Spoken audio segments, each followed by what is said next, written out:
السلام عليكم. اهلا وسهلا بكم في حلقه جديده من نجم الملاعب مع احمد فواز. اللهم صل وسلم على سيدنا محمد صلى الله عليه وسلم. صباح الفل على اخواتنا وحبايبنا الزملكاويه في كل مكان، ويوم جديد واخبار جديده من نادي الزمالك. ولكن في البدايه كالعاده، لو مش مشترك في القناه اشترك في القناه وفعل زر الجرس ليصلك كل ما هو جديد من اخبار وكواليس داخل نادي الزمالك الملكي. هنبدا اول الاخبار واول الكواليس تم تنفيذ المهمة بنجاح. يعني ايه الكلام ده؟ يعني تم ايقاف ابراهيم نور الدين لاجل غير مسمى، والغضب بتاع النادي بتاع الننوس والسوشيال ميديا والجماهير بتاعت النادي الننوس دي غضبانه زعلانه، تم ايقاف مين؟ ابراهيم نور الدين، وخلاص قضوا على ليله ابراهيم نور الدين. ابراهيم نور الدين بعد انتهاء مباراه الزمالك وسموحه بالامس طلع على احد القنوات الفضائيه الراجل وصرح وقال ان يعني ضربه الجزاء بتاعه نادي الزمالك صحيحه بنسبه 100%. والراجل جاب الصوره اللي هي انتوا شايفينها دلوقتي لما جت خبطت في ايد مدافع نادي سموحه، وضربه الجزاء بنسبه 100%. الكابتن جمال الشريف المحلل التحكيمي الدولي في قنوات بين سبورتس، الراجل اكد ان ركله الجزاء بتاعه نادي الزمالك صحيحه بنسبه 100%. وناس كتير اكدت ان ضربه الجزاء دي جايه في ايد المدافع بتاع سموحه، وضربه الجزاء سموحه لضربه جزاء ما اختلفناش، ولكن الزمالك لركله الجزاء. طيب،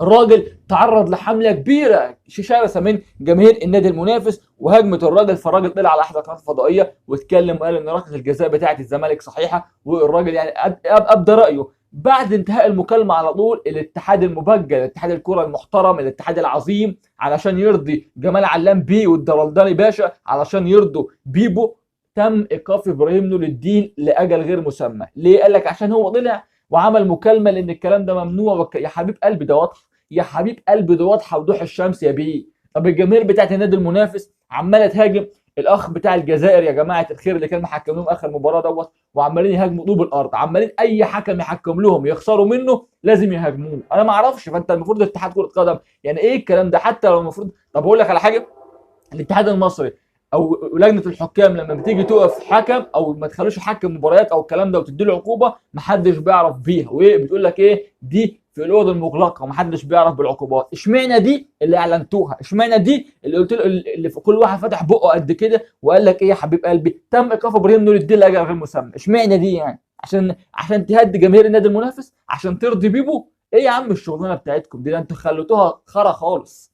ابراهيم نور الدين كتب على صفحته الشخصيه وقال لك ايه يعني ايه؟ الحمد لله يمكرون ويمكر الله والله خير الماكرين. ده كلام مين؟ ده كلام ابراهيم نور الدين. ويعني هابي فالنتاين دي حبيب قلبي منور الاتحاد المصري. طيب، كمان مؤمن زكريا اللاعب اللي احنا بنحبه كلنا ونتمنى له الشفاء، اول مره يكتب على صفحته قال لك ايه؟ كتب ايه على صفحته على تويتر؟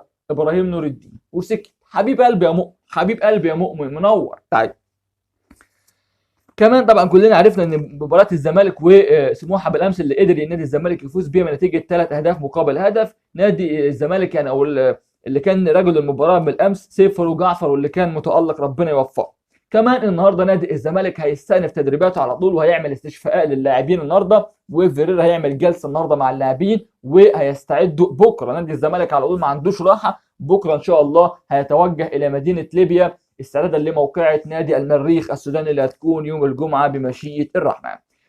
كمان أمير مرتضى منصور كانت ليه تصريحات مهمة جدا جدا، وقال تعرضنا لدروب وقبل مباراة أسوان في الدوري كنا الأول في بطولة الدوري. في هجوم في السوشيال ميديا غير مبرر على لاعيبة نادي الزمالك بسبب سوء المستوى. يعني ده طبيعي، عدم الراحة، بقالنا سنتين ما خدناش راحة، فطبيعي إن يحصل فيه دروب. ده كلام أمير مرتضى. كمان قال ان اللاعبين الاجانب والجدد لم ينسجموا حتى الان، ومفيش انسجام حصل ما بين اللاعبين، فدلوقتي يعني ايه في حصل دروب ما بين اللاعبين. وقال ان احنا بنقدر كمان الغضب بتاع الجماهير اللي موجود دلوقتي واحنا متفهمين غضبهم، ولكن غير مبرر الهجوم علينا، وان لسه بطوله الدوري لسه ما انتهتش واحنا واخدين الدوري اخر موسمين متتاليين. كمان قال اهم نقطه يا جماعه الخير، قال ايه؟ قال ان موقف كده الصفقات بتاعت الزمالك سليم بنسبه 100%، وموقفنا سليم. وخلي بالك من الحته دي، بنتواصل مع المسؤولين في الاتحاد المصري مع حازم امام، وبنتواصل مع المسؤولين في الاتحاد الدولي الفيفا. ده كلام مين؟ ده كلام امير مرتضى منصور.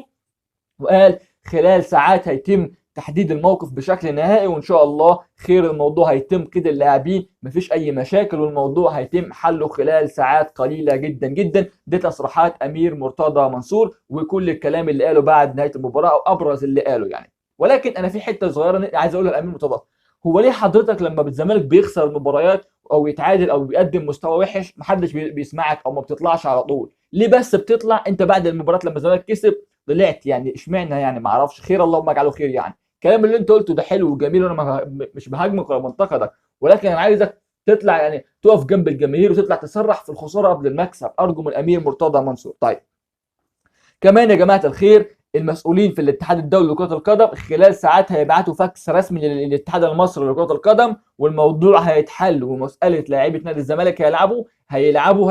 عايز الجماهير كلها ما تقلقش، والموضوع ان شاء الله هيتحل، وعايز الجماهير كلها تطمئن، لان الموضوع ان شاء الله خلال ساعات الموضوع هيتم حله، والموضوع هيخلص بمشيئة الرحمن. طيب، كمان من ضمن الاخبار ايضا والكواليس، الحاج محمد مصلحي رئيس الاتحاد السكندري بعد المباراه امبارح، انا ما اعرفش طلع قال لك ايه؟ قال لك ان عدم ان احنا او الاسباب اللي خلتنا ما نرجعش محمود علاء لنادي الزمالك ان احنا واخدين اللاعب لمده موسم ومفيش في عقده اي بنود تحق للزمالك قطع الاعاره، وان احنا بنمتلك لاعب مميز ولاعب متالق، واللاعب هيكمل لنهايه الموسم وبعد كده هيرجع لنادي الزمالك. قال ان مسؤول نادي الزمالك بالفعل طلبوا اللاعب يرجع لنادي الزمالك، ولكن احنا متمسكين بمحمود علاء. ده كلام مين؟ ده كلام الحاج محمد مصلحي.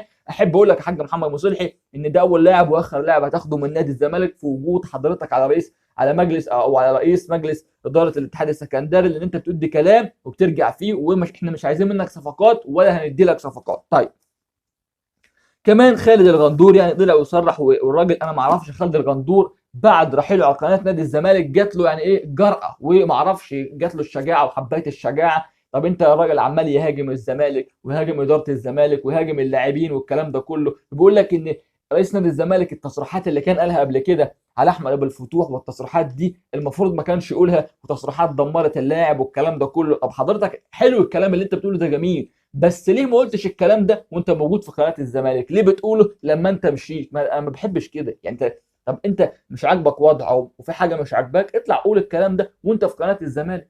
لما تسيب الزمالك بتطلع تقول كلام، ولما تكون موجود في القناه بتقول كلام تاني. طب ليه؟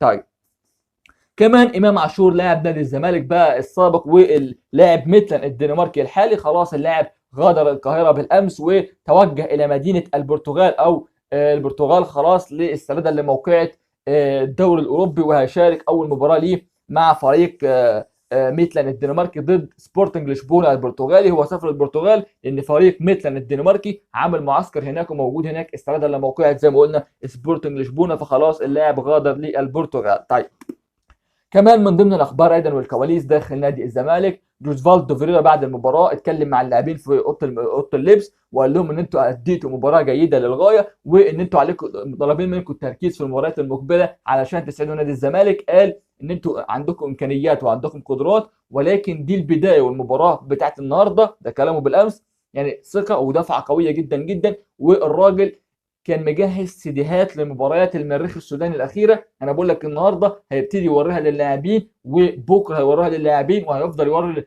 السيديهات او المباريات الاخيره بتاعت المريخ للاعبين حتى موعد المباراه. ارجو من فيريرا يذاكر جيدا مباراه المريخ. المريخ خسر اول مباراه، والمريخ يعني هيلعب خارج ملعبه، هيلعب على نجيل صناعي. لابد ان احنا نركز في المباراه دي ونعمل حسابنا على كل حاجه، ومش قدامنا غير الفوز علشان تكمل وتفضل منافس في بطوله دوري الابطال. لابد ان انت تكسب المباراه دي، لان انت عندك المباراه دي مع المريخ في ليبيا، والمباراه اللي بعدها على طول مع الترجي في رادس، فموضوع ما فيش يعني مفر منه. فلا بد ان احنا يعني ايه نكسب المباراه دي عشان نخش في المنافسه مع باقي الانديه، لان انت كارثه خسرت على ارضك هنا، دي كارثه كبيره جدا جدا.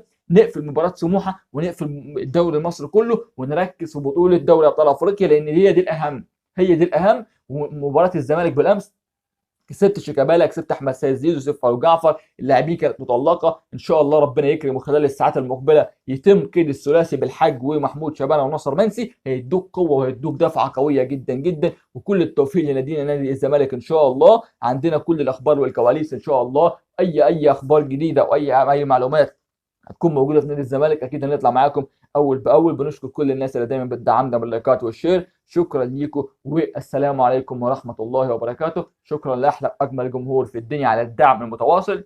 دمتم في امان الله.